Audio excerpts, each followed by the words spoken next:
Саламатсыздарбы, биздин Чалкан медиа каналдын көрөрмандары. Биздин каналга жазылып, акыркы жаңылыктарды оңуздар.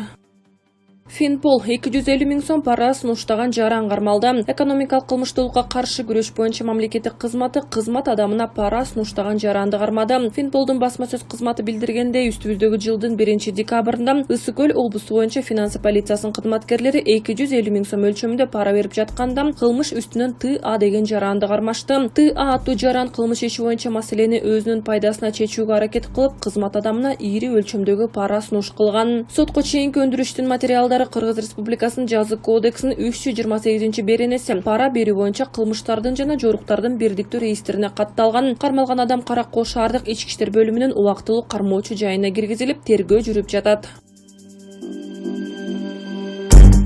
Парламентте маркум Каныбек Исаковдун ысымын Ош Мууга ыйгаруу сунушталды. Жогорку кеңештин 3-декабрындагы жалпы жыйынында депутат Жанарбек Акаев коронавирус пандемиясы коомдогу чыган инсандардын өмүрүн алганын айтты. Алардын бири мурдагы билим берүү жана илим министри Каныбек Исаковдун билим берүү тармагына кошкон салымы чоң экенин белгиледи. Анын ысымын Ош мамлекеттик университетине ыйгарууну сунуш кылды. Бул инсандын атын түбөлүккө калтыруу максатында Ош мамлекеттик университетине ыйгарууну сунуштайм, деди Жанарбек Акаев. 51 жаштагы Каныбек Исаков 2-ноябрда коронавирус жугузуп алгандан кийин пневмония диагнозунан кайтыш болгон. Исаков Кыргызстандын билим берүү тармагына чоң өзгөрүүлөрдү алып келген жетекчи, үзүрлүү эмгектенген илимпоз жана коомдук ишмер катары таанылган. Кыргызстанда марттан бери коронавирус жугузуп алгандардын расмий эсеби 73.933 адамды түздү. Анын 65.589 киши сакайганы айтылды. Илдеттен кайтыш болгондордун саны Саламаттык сактоо министрлигинин жаңы эсеби боюнча 1281 кишиге жетти. Статистика боюнча учурда вируска чалдыккан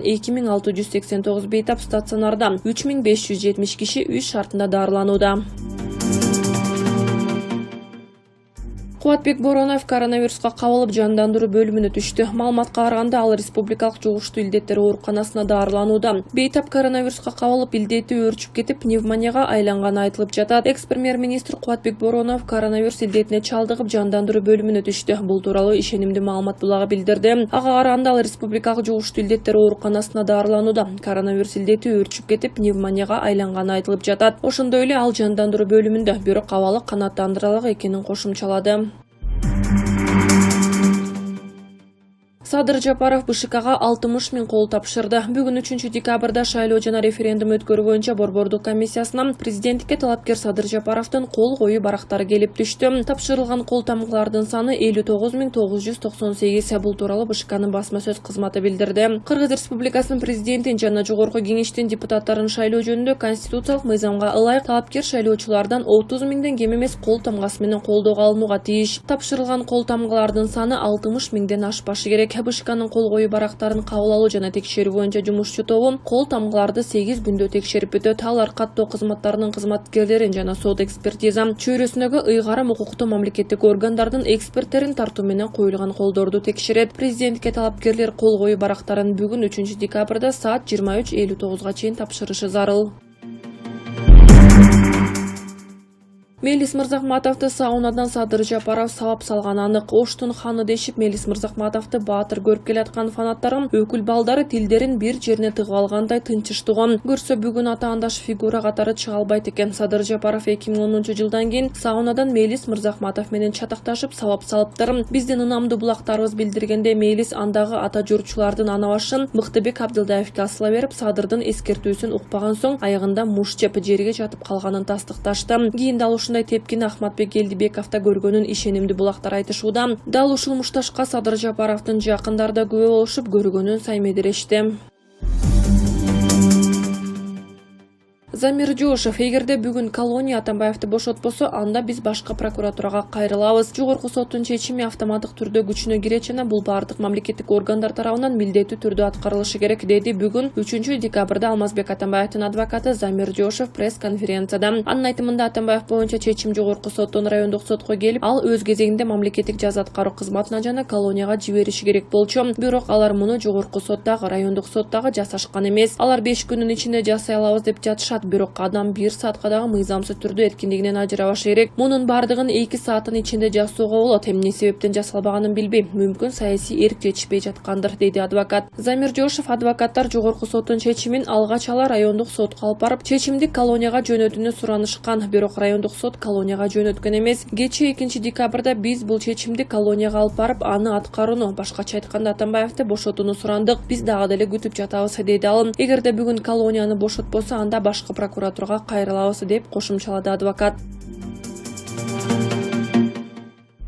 Сыймык Жапыкеев жубайы менен үйлөнгөн күнүнүн 15 жылдыгын белгиледи. Экономикалык кылмыштуулукка каршы күрөшүү боюнча мамлекеттик кызматынын жетекчиси Сыймык Жапыкеев жубайы экөө түтүн булатканына 15 жыл болду. Бул тууралуу Жапыкеев өзү Facebook социалдык тармагына жазды. Эл арасында 15 жылдык никени хрусталь той деп аташат. Бул мааракеге так ушундай лакап ат коюшкан. Анткени мынчалык узак жылдык мамиледе жубайлардын ортосунда эч кандай сыр же табышмак калбайт. Ал эми каада салыпты урматтагандын белгиси катары айнектен же хрустальдан белектер берилет, деп жазды ал. Эркин Нурбаев: мен деле пиво ичем, жыргайм, караокеге барып ырдайм. Актер, алпаруучу Эркин Нурбаев президентке талапкер Клара Сооронкуловага болушуп төмөнгүчө пикирин билдирди. Кемелиме келгенде мен деле пиво ичем, мен деле караоке барып ырдайм, жыргайм, тайраңдайм. Салам, акым бар, иштегенди билген, чер жазганды да билиши керек. Уялбайм, ал эми 200 болуштан, жасалма болуштан. Ичинде ит өлүп калып, бирөөнүн кемчилигин гана аңдып жатып, уугам алынган жашоодон улам. Ичкиле деп үндөбөйм, ичпегиле деп да айтпайм. Силердин жашооңор, силердики. Силердин тандооңор, бирок силердин эркиндигиңер башка бир адамдын эркиндиги башталган жерден бүтөт. Жакшылап эстеп коюгула, деп жазды ал. Жумабеков көк бөрүүчүлөргө берген 1 миллион 200 миң сомду кайдан алганы айтылды. Жогорку кеңештин экс төрагасы Дастанбек Жумабеков көк бөрүү боюнча Таластын ынтыма командасынын оюнчуларына 1 миллион 200 миң сом сыйлык бергени белгилүү болду. Экс-спикердин жардамчысы Күмүшулу Кылычбекке кайрылып, оюнчуларга сыйакы катары берилген акчаларды кайдан алганын сурадык. Дастан Жумабеков спикер болуп турган учурда ынтыма командасына колдоо көрсөтөм деп сөз берген эле. Эми сөзүнө туруп, кечээ ар бир оюнчуга 100 миң сомдон берди. Дастан Жумабеков мал менен иштейт, колунда адам, деди анын жардамчысы. Мамлекеттик кызматкерлердин жана чиновниктердин 2019 жылга карата кирешеси жана чыгымын көрсөткөн декларациясы жарыялана элек. Салык кызматынын басма сөз катчысы Эркин Сазыковдун маалыматына караганда, декларация тапшыруу жана аны жарыялоо пандемиядан улам кийинки жылга калган. Дастан Жумабековдун 2018 жылы тапшырган декларациясында 2 миллион 185 миң сомго бааланган жылкы, бодо жана майда жандыкка ээлик кылаары көрсөтүлгөн. Марлен Маматалиев депутаттарга ноутбук сатып алуучу акчанын жок дегенде жарымын өзүбүз чыгаралы. Ак үйдөгү оңдоо иштери айрым депутаттардын жана курулуш компанияларынын жардамы менен жүргүзүлүп жатат. Бул тууралуу бүгүн 3-декабрда депутат Марлен Маматалиев жогорку кеңештин жыйынында билдирди. Анын айтымында эл өкүлдөрү жыйындар залын калыбына келтирүүгө өз салымын кошту. Биз бюджеттен акчаны бир аз болсо да үнөмдөп калдык. Ошол эле учурда 11 миллион сомго компьютердик жабдууларды сатып алууга тендер жарыяланган. Ушул сумманын жок дегенде жарымын өзүбүз төлөп койсок жакшы болмок. Бул эмес, бюджетке реалдуу жардам. Айрыкча азыркы учурда акчаны үнөмдөө керек. Программалык камсыздоону сатып алууга тендер жарыяланган. Биздин патриоттор бул нерсени символикалык суммага 200 миң сомго жасай алабыз дешти. Керек болсо алар манжа изи менен добуш берүү тутумун түзө алышат, деди Марлен Маматалиев. Эске салсак, Бишкектеги башаламандыктан кийин митингчилер Ак үйдүн кеңселерин талкалап, кеңселерди өрттөшкөн. Ал учурда Марлен Маматалиев Ак үйдү оңдоп түзөө иштерин депутаттар өз чөнтөгүнөн чыгарып, керек болсо айым депутаттардын жүгүн жеңилдетип, алардын ордуна мырзалар акча төлөшсүн деген ой менен чыккан.